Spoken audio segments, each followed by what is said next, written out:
지난 금요일부터 추석 연휴가 시작이 되면서 벌써 사람들이 고향으로 가는 사람들이 많았습니다. 그리고 또 시장이라든가 쇼핑센터 같은 데 가서 보면은 또 여러 가지 추석 용품들 사러 오는 사람들이 많이 몰리고 있는 그런 모습들을 볼 수가 있습니다. 여러분 추석하게 되면은 무엇이 제일 먼저 떠오르게 됩니까? 아마 추석하게 되면 우리 머릿속에 떠오르는 것들이 참 많이 있을 것입니다.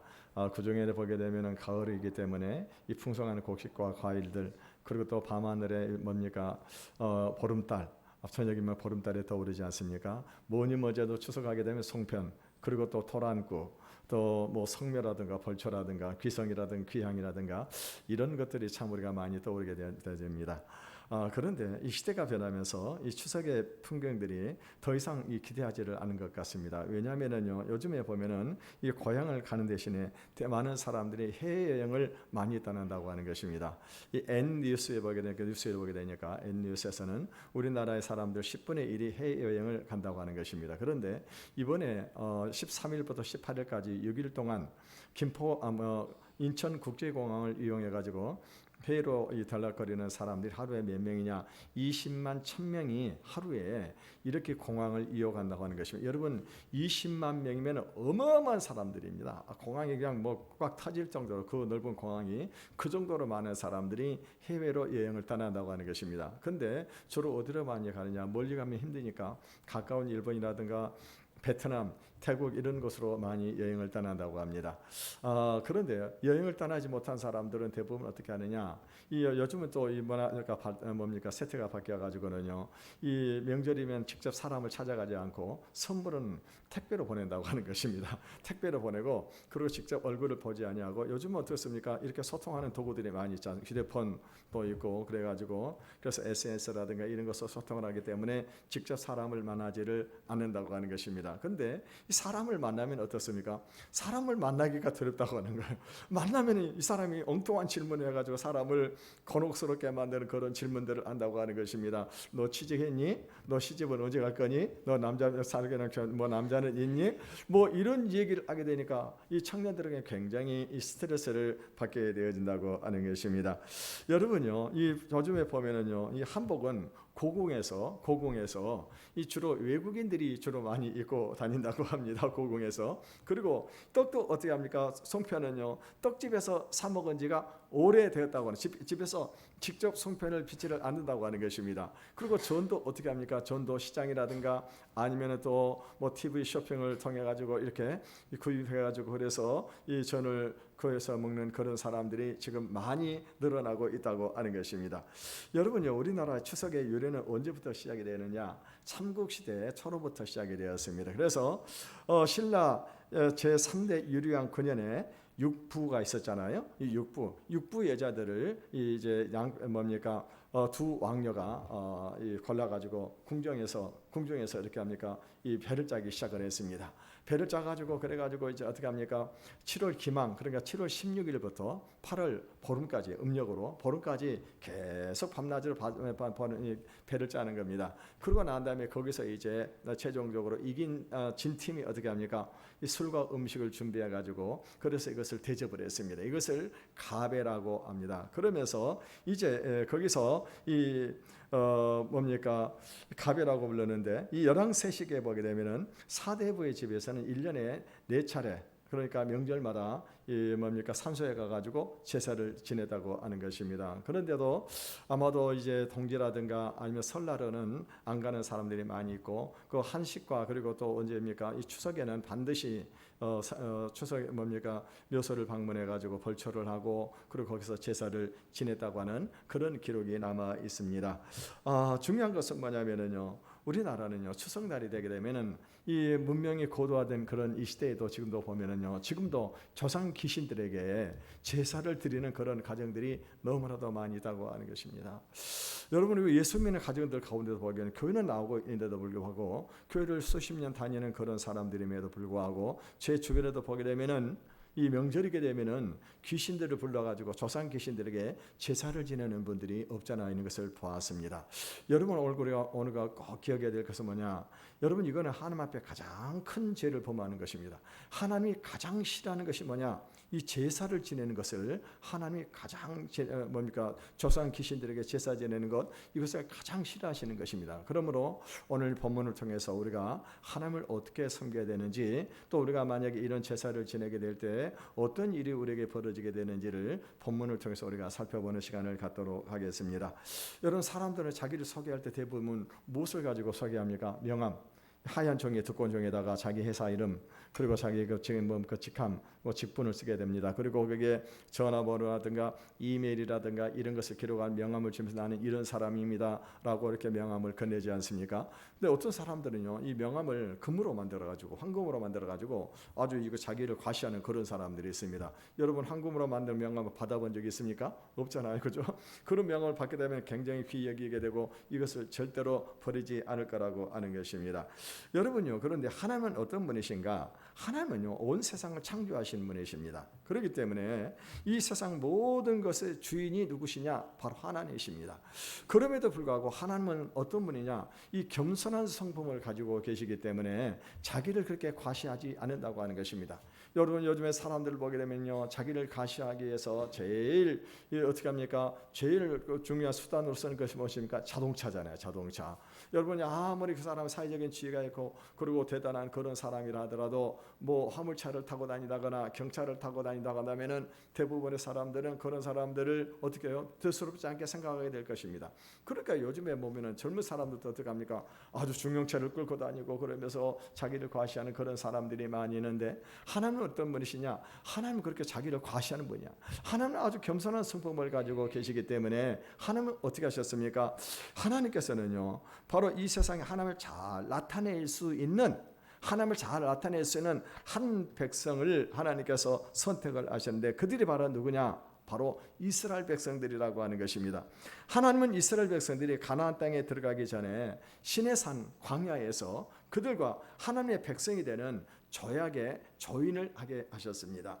어떤 나라가 성립이 되려고 하면 가장 중요한 두 가지가 필요한데, 첫째는 뭐냐면은 나라에 힘이 있어야 된다고 하는 것입니다. 그러니까 그들에게 힘이 없게 되면은 연합군이라도 힘이 있어야 되는 것입니다. 또 하나는 뭐냐? 그것은요, 그 백성들과 그 국민들과 관계를 말해주는 헌법이 있어야 된다고 하는 것입니다. 그래서 이 헌법이 만약에 민주국가로 되어 있으면 그 나라는 어떻게 하니까 국민이 그 나라의 주인이 되는 것입니다. 그런데 만약에 헌법이 군주국으로 되어 있으면은 그 나라는 그 군주가 그 나라의 주인이 된다고 하는 것입니다. 여러분요, 우리는 보통요, 이 십계명을 도덕법이라 이렇게 말을 하게 되어집니다. 다시 말하면은 하나님의 백성으로 지켜야 할 신앙적 도덕적 표준이라는 말입니다. 그런데요, 십계명을 단순히 도덕법으로만 이해해서는 온전한 설명이 될 수가 없는 것입니다. 십계명은 뭐냐? 십계명이라고 하는 것은요, 이거는 하나님의 법으로 해석을 해야 정확한 해석이 될 수가 있는 것입니다. 이 십계명은 하나님이 한 나라를 세우시면서 가장 먼저 하나님이 다스리시는 이 나라의 백성들에 대한 정의를 내리는 법입니다. 다시 말하면 하나님은 하나님의 백성이 되는 요건을 먼저 선포하신 것입니다. 그래서 누구든지 하나님의 백성이 되려고 하면은 이 십계명에 나타나는 10가지 말씀과 신앙과 생활이 있어야 합니다. 만일 그렇지 않다고 한다면은 그들은 더 이상 하나님의 백성이 아닙니다. 이 하나님은요, 그래서 그들이 이 십계명을 지키지 않는다고 한다면은 그 공동체를 떠나든지 아니면은 하나님께서 그 공동체를 떠나게 되실 것입니다. 우리는 이와 같은 비슷한 개념을요, 이 예수님의 팔복 설교에서 우리가 알 수가 있습니다. 여러분, 예수님은요, 팔복에서 산상에서 수원으로 우리가 산상수훈이라고 그렇게 말을 하잖아요. 근데 예수님께서 산상수훈에서 말씀하신 복 있는 사람이 어떤 사람입니까? 마음이 가난하고 온유하고 애통하는 사람이 복이 있다라고 그렇게 말씀을 하고 있습니다. 여러분, 생각을 해보십시오. 이 복 있는 사람은 어떤 사람이 복 있는 사람입니까? 자식이 많고 돈이 많이 있고 힘이 있는 이런 사람들이 복 있는 사람들이지, 어떻게 마음이 가난하고 그리고 온유하고 애통하는 사람이 복이 있냐고 하는 것입니다. 이 예수님이 그 사람이, 그런 사람들이 복이 있다라고 말씀을 하시는 것입니다. 그 이유가 뭐냐? 바로 이렇게 마음이 가난하고 애통하고 그리고 온유한 그런 사람들 어떻게 합니까? 이 사람들은요, 하나님의 말씀이 들려지는 거예요. 이 사람들이 하나님의 말씀을 듣는 것입니다. 여러분 이 세상에 부족함이 없고 아무것도 부족함이 없고 여유롭게 살아가는 사람들이 여러분 이렇게 하나님의 말씀이 들리겠냐고 하는 것입니다. 이런 사람들은 절대로 하나님의 말씀이 들리지 않습니다. 여러분 우리가 평안한 중에 어떤 일이 생겨가지고 우리 삶 속에 어려움이 생겨질 때 비로소 그때 어떻게 합니까? 하나님의 말씀이 우리의 귀로 들어오게 되어지고 그것이 우리의 마음을 사로잡게 되어진다고 하는 것입니다. 그래서 하나님은요 이런 사람들이 복이 있는 사람이다라고 말씀을 하시는 것입니다. 이 하나님이 십계명에서 가장 먼저 선포하신 것은 뭐냐? 하나님과 이스라엘 관계, 이 관계를 말씀을 하셨습니다. 먼저 우리 2절을 같이 읽어보겠습니다. 시작. 애굽 땅 종되었던 집에서 인도하여낸 내 하나님 여호와니라. 오늘 본문에 보면 하나님과 이스라엘 관계가 어떤 관계냐?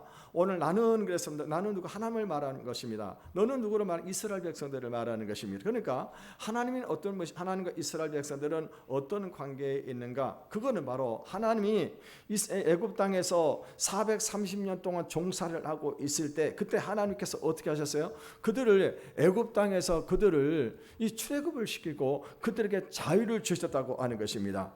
그래서 이 이스라엘 백성들은요, 그들이 애굽 땅에서 출애굽을 하고 자유를 얻을 때는 공짜로 하나님의 구원을 체험을 하고 아무것도 하는 길이 없이 일방적인 하나의 은혜로 하나님의 백성이 되었다고 하는 것입니다. 이것을 이스라엘 백성들은 이해할 수가 없는 것입니다.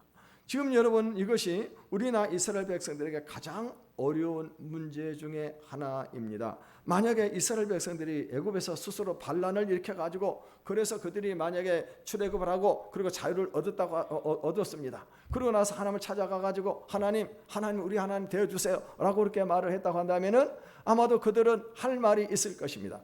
근데 이스라엘 백성들이 그 종살이에서 노예 생활을 했던 그들이 출애굽을 하고 자유를 얻을 때 그들이 한 것은 아무것도 없었다고 하는 것입니다.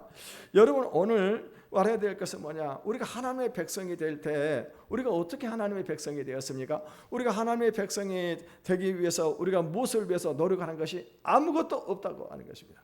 여러분 오늘 우리가 하나님의 백성 된 것은요 우리가 아무것도 한 것이 없지만은요 그럼에도 불구하고 우리가 합니까? 하나님을 그 믿는 믿음으로 우리가 하나님의 백성이 된 것을 믿으시기를 바라겠습니다. 그래서 여러분 오늘 우리들과 하나님의 관계는 어떤 관계냐? 바로 이스라엘 백성들이 출애굽을 시킬 때 하나님께서 아무 조건 없이 아무 공로 없이 그들을 이 모세를 보내가지고 출애굽을 시켜준 것처럼 오늘 여기는 저와 여러분들 하나님이 세상으로부터 우리를 어떻게 했었어요? 세상으로부터 우리를 출애굽을 시킨 거예요. 세상이 애굽이나 다 똑같은데 우리를 이렇게 세상으로서 나오게 해서 이제 우리에게 참된 자유를 누리며 살 수 있게 해주셨다고 하는 것입니다. 그러므로 여러분 오늘 우리가 하나님의 백성이 된 이후에는 어떻게 살아야 되느냐? 하나님의 백성답게 살아가야 된다고 하는 것입니다. 이 하나님의 백성인 이스라엘 백성들 주신 제1계명이 무엇일까요? 우리 3절의 말씀을 같이 읽어보겠습니다. 시작. 너는 나 외에 다른 신들을 내게 두지 말라. 하나님께서 주신 10계명의 첫 번째 계명이 뭐냐? 너는 나 외에는 다른 신들을 내게 두지 말라라고 분명하게 말씀을 하셨습니다. 이거는요 하나님께서 아주 단호하게 명령을 하신 것입니다. 이 이스라엘 백성들은 자신들의 행복을 위해서 존재하는 것이 아닙니다.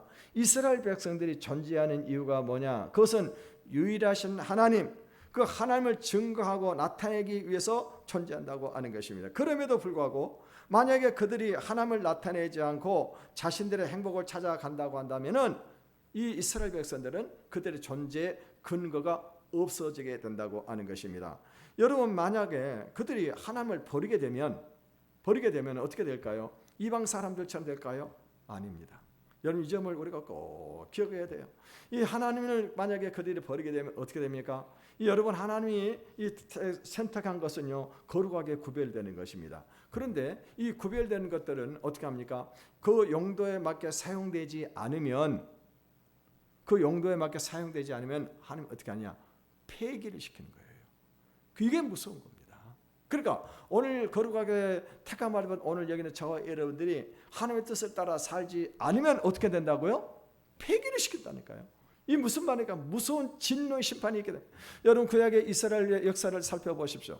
이스라엘 백성들이 하나님을 드러내지 않고 그들이 이방 족속들과 똑같이 우상을 숭배하고 그리고 죄를 짓고 살아가게 되어질 때 하나님은 어떻게 하셨어요? 그들을요 북이스라엘은 아수르에서 완전히 멸망을 시켜버렸습니다. 남유다도 어떻게 합니까? 남유다 바벨론에서 완전히 멸망을 시키고 그들을 전부 다 포로로 다 끌고 가버려요. 포로로 끌고 가서 노예 생활하게 만든 거예요. 여러분, 이게 무서운 것이라고 하는 것입니다. 그래서 하나님은요, 이스라엘 백성들에게 이 모든 축복을 약속을 하셨어요. 하나님 말씀대로 순종하고 살면은 하나님께서는 이스라엘 백성들이 모든 복을 받을 수 있도록 성경에 보게 되면 모든 복들이 다 이렇게 약속으로 주셨습니다. 그 축복의 가장 중요한 전제가 뭐냐? 온 세상 사람들이 다른 신을 섬기고 주장한다고 해도 이스라엘 백성들은 하나님만 믿어야 되고 다른 민족들의 주장을 절대로 받아서는 안 된다, 받아들여서는 안 된다고 하는 것입니다. 여러분, 세상 사람들은요, 이 세상에는 여러 가지 인생관이 있다고 하는 것입니다. 그래가지고 여러분요, 우리 기독교의 인생관도 그런 여러 가지 인생관 중에 하나이라고 그렇게 이 생각을 하면서 이 자기들만 우리만 옳다라고 하지 말라고 하는 것입니다. 우리 서로 인정을 해주자고 하는 겁니다. 서로 그 사람의 인생관을 인정해 주자고 하는 것입니다. 근데 우리 여러분, 기독교는 어떻습니까? 절대로 인정하지 못하는 겁니다. 그러니까 우리 기독교가 어떻게 하면 사람들에게 이 독선적인 그런 종교가라고 그렇게 사람들이 얘기를 하게 되는 것입니다. 또 하나의 문제는 뭐냐면요, 여러분, 온 천지를 창조하신 하나님이 너무나도 작은, 전 세계에서 가장 작은 나라 이스라엘, 그 나라의 하나님이시라고 하는 것입니다. 아니, 생각을 해보십시오. 온 우주 만물을 창조한 이 크신 하나님께서 어떻게 해서 가장 작은 나라 이스라엘 나라의 하나님이 되실 수 있냐고 하는 것입니다. 이거는요, 여러분요, 이걸 우리 알아야 될 것이 뭐냐? 그거는 이 세상에는 이 너무나도 거짓된 그런 종교들이 많기 때문에, 그래서 하나님은요, 오직 하나님이 인정하신 이스라엘 백성들을 통해서만 자신을 나타내시는 것입니다. 왜요? 진리의 순수성을 위해서. 그래서 하나님이 선택한 이스라엘 백성들을 통해서만 어떻게 합니까? 하나님을 나타내시게 된다고 하는 것입니다. 그래서 누구든지 하나님께 나오는데 중요한 게 뭐냐? 하나님 또 한 가지 요구를 하신 게 있어요. 그건 뭐냐? 바로 이 노예의 백성이었던 이스라엘 백성들, 노예였던 이스라엘 백성들, 이스라엘을 통해서 이 하나님이 하나님 앞에 나오겠다고 하는 것입니다. 그건 왜 그럴까요? 바로 겸손하라고 하는 거예요. 겸손. 여러분, 교회도 마찬가지입니다. 교회도 보면은요, 가지고 들어가오면은 대학을 나오고 그리고 사회적으로도 유명한 그런 사람들과 석사 박사들이 많이 있습니다. 그런데도요, 교회 와가지고 이 사람이 하나님의 백성이 되려고 하면은 여러분, 누구에게 배워야 됩니까? 자기보다 못한 사람들한테 배워야 돼요. 응? 자기보다 못한 그런 사람들한테 배워야 되는 것입니다. 여러분, 목사가 얼마나 똑똑한 사람입니까? 별 볼 일 없잖아요. 세상에서 별 볼 일 없던 그런 사람들이 목사가 되었습니다. 그런 사람들의 말, 설교를 듣고 그 설교를 배워야 되는 것입니다. 여러분, 그런데도 이 구역의 편성이 되고 셀모임의 편성이 되면 어떻게 합니까? 그 구역장의 말을 들어야 되는, 그 사람들에게 배워야 된다고 하는 것입니다. 왜요? 겸손하지 않으면은 진리를 배울 수가 없는 것입니다. 겸손하지 않으면은 하나님의 백성이 될 수가 없기 때문에, 그래서 하나님은 이 겸손을 우리에게 요구하시는 것입니다.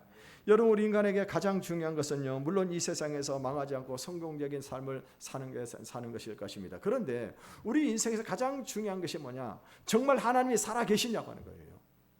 여러분, 정말 하나님이 살아 계시다고 하면 그분은 어떤 하나님이시고 그분은 우리에게 무엇을 요구하시는지 이것을 알아야 된다고 하는 것입니다.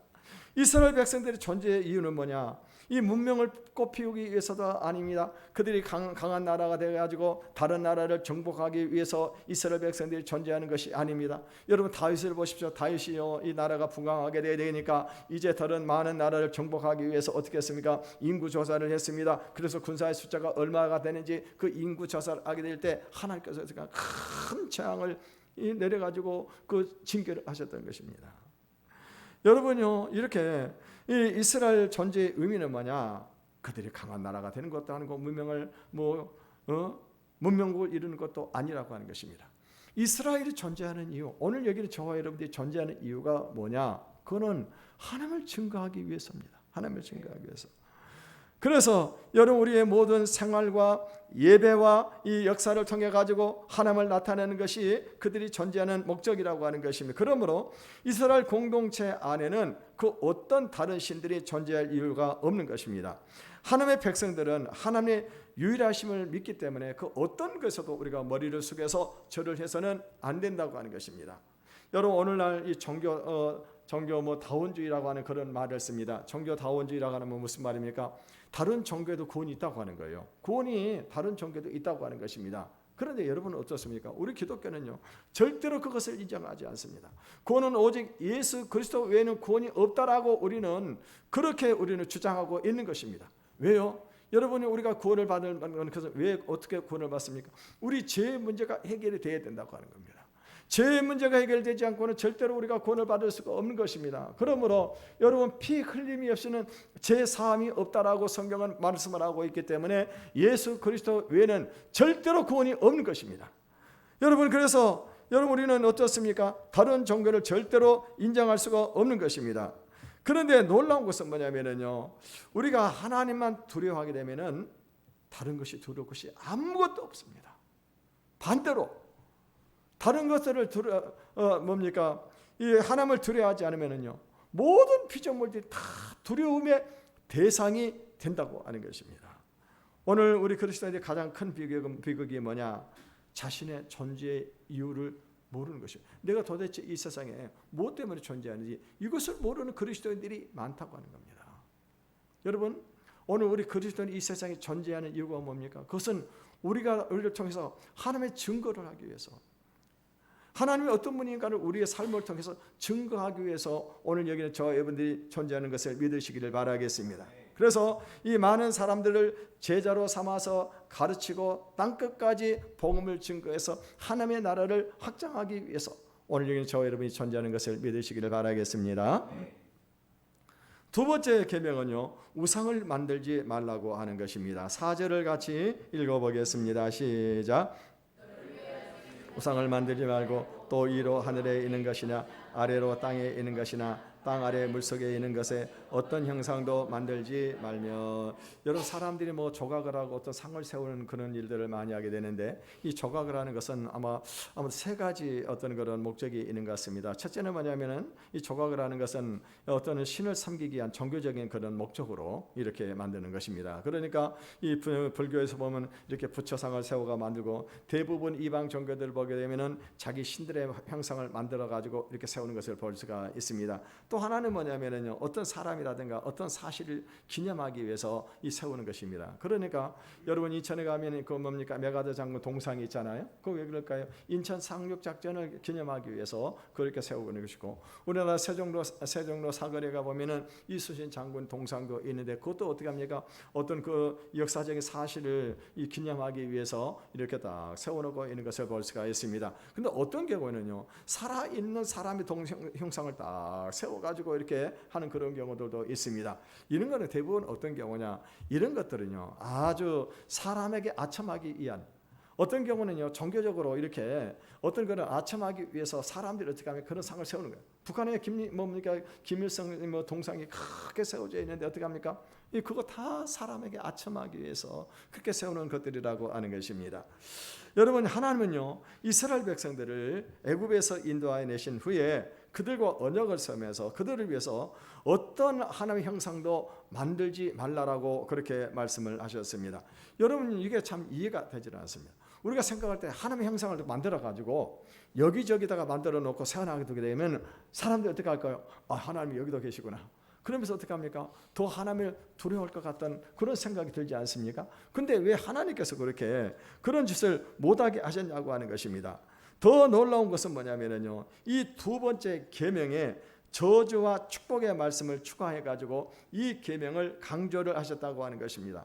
하나님은 이 두 번째 계명을 어기는 자를 미워하는 자로 생각을 합니다. 그래서 이 우상을 만들거나 어떤 형상을 만들어 세워서 섬기는 그런 사람들에게는 자손들에게 어떻게 합니까? 자손들에게 이 저주를 하셔가지고, 그래서 이 자손들이 어떻게 합니까? 자손들이 3, 4대까지 저주를 받게끔 하신다고 말씀을 하셨습니다. 반대로 하나님을 바르게 섬기고 말씀에 순종하는 그런 후손들은 어떻게 합니까? 1000대까지 복을 주신다라고 그렇게 성경은 말씀을 하고 있습니다. 여러분, 그렇다면은요, 하나님이 아무 형상을 만들지 못하게 하신 이유가 무엇일까요? 우리 4절에서 5절 상반절을 읽어보겠습니다. 시작. 너를 위하여 새긴 우상을 만들지 말고 또 위로 하늘에 있는 것이나 아래로 땅에 있는 것이나 땅 아래 물속에 있는 것에 어떤 형상도 만들지 말며 그것들에게 절하지 말며 그것들을 섬기지 말라. 하나님이 하늘에 있는 것의 형상을 만들지 말라고 하신 이유가 뭐냐? 가장 중요한 것은 뭐냐면은 하나님은 우리의 상상의 대상이 아니라고 하는 것입니다. 여러분, 이것이 여호와의 종교와 다른 종교의 차이점입니다. 다른 종교는 하나님을 알지를 못하기 때문에 어떻게 합니까? 사람이 상상을 해가지고 하나님을 어떻게 합니까? 만드는 거예요. 자기들이 사람이 상상해가지고 만든 그 하나님이 그게 하나님일 수 있겠냐고 하는 것입니다. 사람이 그건 하나님이 될 수가 없는 것입니다. 여러분, 인간의 머리에서 나온 것은요 하나님이 아닙니다. 결국 인간에서 머리 나온 것은 인간 자신인 것입니다. 그래서 여러분, 우리가 서양의 문화를 이해를 하려고 하면은 그리스의 신화를 알아야 된다고 말합니다. 여러분, 그리스의 신화를 보게 되면 어떻게 합니까? 거기 신화에 나온 신들을 보면은요 이 신들이 어떻게 합니까? 우리 인간하고 똑같습니다. 그래가지고 그들은요 서로 시기하고 질투하고 빼앗기는 그런 인간의 모습을 그대로 재현되어 있는 것이 그리스 신화의 신들의 모습입니다. 여러분, 하나님은요 우리 인간들에게 무한한 상상력이 있다는 것을 아십니다. 그런데 다른 것은 몰라도 하나님에 대해서는 이 상상력을 써서는 안 된다라고 말씀을 하고 계시는 것입니다. 하나님이 이스라엘 백성들에게 이 공중의 새라든가 땅의 짐승이라든가 바닷속의 물고기나 형상을 만들지 말라고 하신 것은 뭐냐? 이런 것들이 아무리 신기한 것 같아도 우리 인간보다 못한 피조물이라고 하는 것입니다. 여러분, 바닷속에 보게 되면 고래라든가 아니면 큰 상어라든가 이런 것들 보면 그 위용이 정말 대단합니다. 여러분, 우리 인간은 바닷속에 들어가서 어떻게 살 수가 없잖아요. 그런데 그런 것들은요, 그 바닷속에 헤엄치고 다니는 거 보면은 그 위용이 정말 대단하고 어떤 것들은 너무나도 아름다운 것들이 있습니다. 공중의 새를 보십시오. 새들도 보게 되면 독수리 같은 것은 얼마나 사나운지요. 심지어는 어떻게 합니까? 이렇게 무서운 이 짐승하고도 싸움 결투를 두려워하지 않더라고요.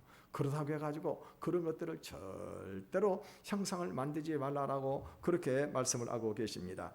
여러분, 그래서 여러분은 우리가 알아야 될 것이 뭐냐면은 그런 것들이 아무리 대단하고 신기한 것 같아도 우리 인간보다 못한 피조물이라고 하는 거예요. 우리 인간보다 못한 피조물입니다. 하나님은 그 어느 곳에서 일어나는 모든 일들을 다 알고 계세요. 그래서 우리는 신학적으로 하나님의 편지하심을 말합니다. 하나님의 편지하심이 무엇입니까? 하나님은 안이 계시는 곳이 없어요. 여러분, 깜깜한 곳에도, 여러분 안방에도, 침실에도 하나님은 안 계신 곳이 없어요. 그래서 하나님은 우리의 모든 것을 다 아셔요. 다 아시는 분이십니다. 그래서 하나님은 원래 어떤 일도 일어날 수가 없는 것입니다. 여기서 하나님은 아주 중요한 말씀을 하셨습니다. 하나님을 어떤 형상으로 만들어서 섬기거나 다른 우상을 섬기는 자는 하나님을 미워하는 것이고, 하나님의 말씀을 사랑하고 하나님의 계명을 지키는 자는 하나님을 사랑하는 자라고 말씀을 하셨습니다. 5절에서 6절을 읽어보겠습니다. 시작. 절하지 말며 그것들을 섬기지 말라. 내 하나님 여호와는 질투하는 하나님인즉 나를 미워하는 자의 죄를 갚되 아버지로부터 아들에게로 3, 4대까지 이르게 하거니와 나를 사랑하고 내 계명을 지키는 자에게는 천대까지 은혜를 베푸느니라. 여러분, 하나님 우리 인간을 얼마나 존귀하게 만들어 놓으셨는지 하나님 외에는 절대로 어느 것이든지 절하지 못하게 만들어 하지 말라고 했습니다. 여러분, 우리 인간은요 그만큼 존귀한 자들입니다. 우리는 사람이나 돈이나 어떤 인간이 만든 형상에도 머리를 숙일 수가 없습니다. 그 이유는 뭐냐? 오직 하나님께만 우리가 머리를 숙일 수 있기 때문입니다. 여러분, 하나님은요 오직 우리가 어떻게 찾아오시는가? 여러분, 이것을 알아야 돼요. 많은 사람들이 하나님을 만나고 싶다라고 그렇게 말을 하잖아요. 그래가지고 어느 날 갑자기 하나님이 그냥 꿈속에서 어떤 이 모습을 하고 나타나기를 바라는데, 여러분, 하나님 우리가 어떻게 찾아오실까요? 요한복음 1장 1절 태초에 하나님이 계시니라, 태초에 말씀이 계시니라, 이 말씀이 하나님과 함께 계셨으니 이 말씀이 곧 하나님이시니라. 하나님 우리가 어떻게 찾아오실까요? 말씀으로 찾아오는 것을 믿으시길 바라겠습니다. 말씀으로 찾아오세요.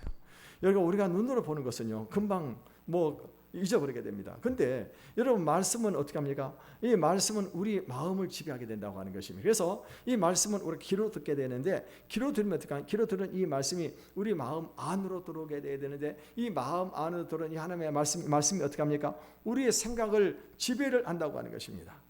하나님은요 우리 마음 전체를 차지하기를 원하십니다. 하나님이 내 마음 전체를 차지하지 못하게 하려고 하면 어떻게 해야 될까요? 그거는 너무 간단한 거죠. 그냥요 우상으로 바꿔가지고 그 가치를 격화를 시켜버리게 되는 것입니다. 그래서 하나님을 서로 만들어가지고 놔두게 되면 어떻게 합니까? 서로 만들어서 놔두게 되면 그 장소에만 하나님이 계시는 거예요.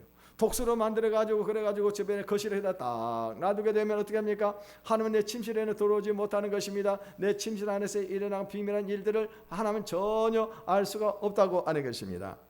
여러분 우리가 하나님을 다른 것으로 바꾸게 되면은요 우리의 마음의 갈등도 사라지게 되는 것입니다. 왜냐하면은요 그 신은 제한된 범위 안에서만 힘을 발휘해야 하기 때문입니다.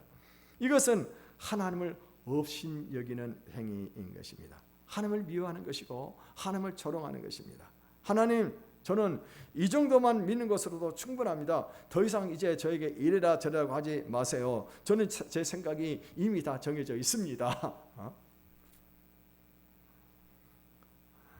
하나님은요 그 죄를 결코 그냥 두지 않고 자손에게 이르기까지 돌리게 하시다고 하셨어요. 오늘 성경에 보니까 자손 3, 4대까지 그 죄를 갚겠다고 말씀을 하셨어요. 우상을 섬기는 그런 가정에 대해서. 이게 무슨 말씀일까요? 하나님께서 지금요 앙심을 품고 그 자손들이 아무리 선해도 그래도 어떻게 합니까? 그것을 보복하겠다 그런 뜻이 아닙니다. 하나님을 다른 형상으로 바꾸는 것은 여러분 가장 무서운 교만이에요.